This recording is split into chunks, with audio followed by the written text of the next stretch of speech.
I'm going to show you some great reptile books that you can use to bolster your reptile care with, whether you're a first time reptile owner or someone a little bit more familiar with reptile husbandry. These books are of value to you, and that's coming up now. This channel is dedicated to advancing our reptile care with science and good information sources. This video is also part of a playlist where we go over how you can develop your own research, and you can find that by clicking the card at the top right of the screen now. And if you know of some books that aren't included in this, but you think they should, let me know by leaving a comment.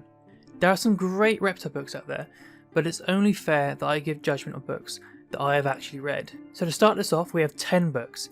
The first 5 books are part of the Pet Expert series written by Lance Jepson, who is an exotic vet who qualified from the University of Cambridge. The books are aimed at first-time reptile owners, and the titles are species-specific, including books on bearded dragons, crested geckos, leopard geckos, tortoises, and corn snakes.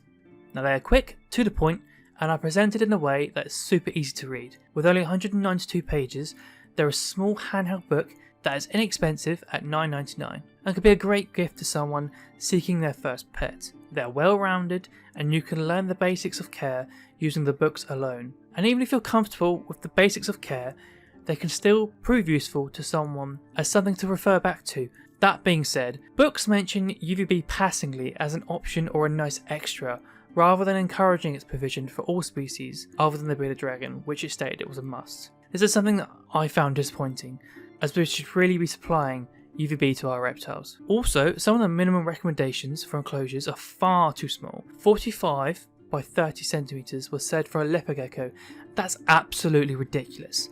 A 3 foot by 2 foot by 2 foot is the minimum size in my honest opinion. Prey diversity for corn snakes was limited and really only considered rodents, when we can be including a vast array of enrichment and nutritionally diverse prey species in our corn snakes' diets. Something that I was happy to read though was that the author encouraged loose substrates such as sand for both leopard geckos and bearded dragons to encourage digging behaviours. Okay, so stepping up from the previous books we have the Arcadia books. Now when I first read these, even though I was working with reptiles at the time for a job, it changed the way that I thought about my reptile care and put me on a path that made me borderline obsessive with reptile care, and here's why. The first book that I read was the Arcadia Guide to MBD and its elimination in captivity. Now it's a quick read at 113 pages and introduces some advanced concepts in a way that is easy to digest for the reader. Now the general gist of the book is UVB's role in the D3 cycle and how important it is to our reptiles' care. It will help you realise the reasons you're supplementing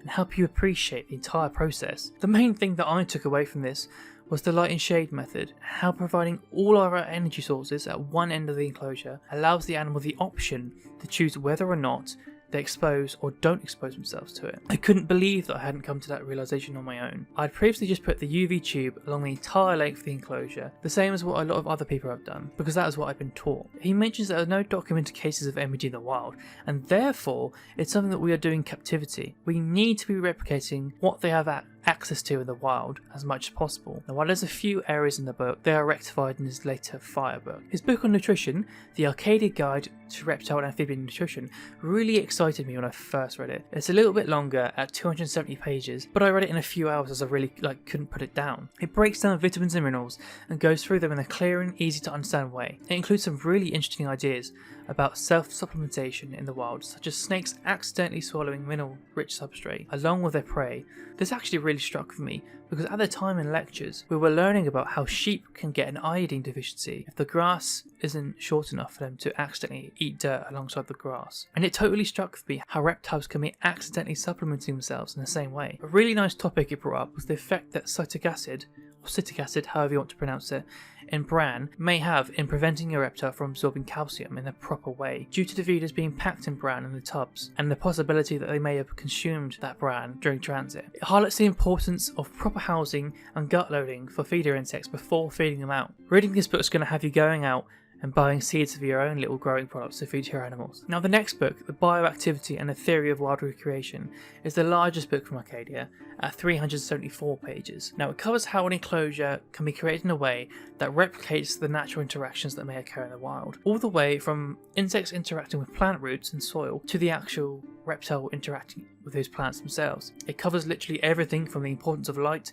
humidity, odour control, soil health, and it delves further into the overarching philosophy that is recreating a slice of the natural habitat. The thing that I really liked about this book is its emphasis on patience and letting the system achieve balance in the way that you would when you cycle an aquarium for like weeks at a time. The last Arcadia book, Fire, the Sun, and its replication in reptile keeping, builds upon information on light and its place in the vivarium. While correcting some errors in the first book, it delves deeper into the infrared spectrum and the difference between the different types of heat available to us and how we should try to fill the gaps of the electromagnetic spectrum of light that are useful to us in our vivariums. Also, part of this book can feel like Arcadia just advertising their products, and it can feel a little bit repetitive to read, especially when you have read all the other books. But it's a quick read at 201 pages, and in my opinion, it's worth it. While these Arcadia books aren't necessarily a how-to type of book, they may change how you view things and send you down a path of researching things further in a way that you hadn't considered before, and it really fleshes out your knowledge. Now, the last book that I'd like to mention